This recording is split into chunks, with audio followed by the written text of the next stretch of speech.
Carl, nasaan na yung mami mo? Sa loob. I'm sure pababa na yun. Yan. Upo ka. Salamat.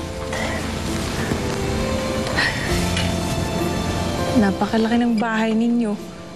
Uy, alam mo, naalala ko dati, nandyan yung karatula mo. Napakasungit mo pa nun. Oo, naalala ko nga. Sorry, Pwede ba akong bumawas sa pagiging suplado ko noon? Paano? Sorry.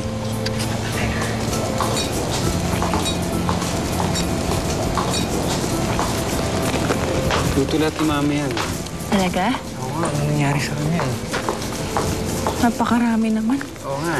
Oh, nandiyan na pala kayong dalawa.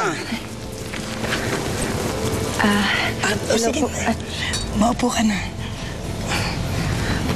Oh, ayan ang juice. Kumain na kayong dalawa dyan. Thank you, Salamat po, Ma'am Veronica. Kain po tayo. Sige, anak. Tita na lang itawag sa akin. Carl! Sige po. Ay. Oh, ang ginagawa mo dito, Elizabeth? Elizabeth, ano naman ginagawa mo dito?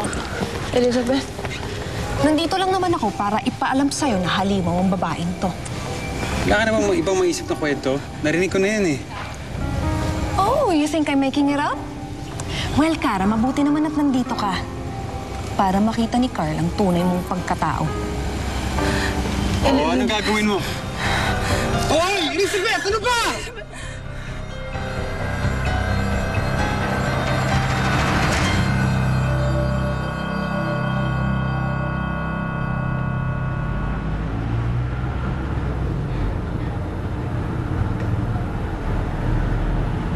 Anong ginagawa mo dito?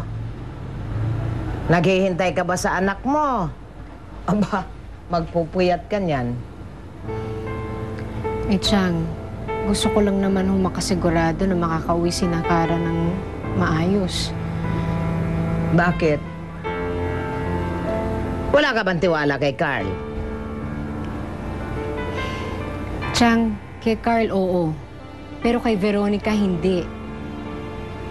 Hindi ko lang mapigilang maisip na baka may pinaplano na namang masama yung si Veronica sa anak ko eh. Gusto niyo po, ako na po magbabantay para po makatulog na kayo. Salamat na lang, Rocco.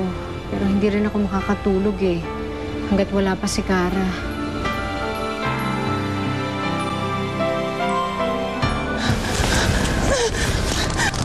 Ano na yan? Nasasaktan siya!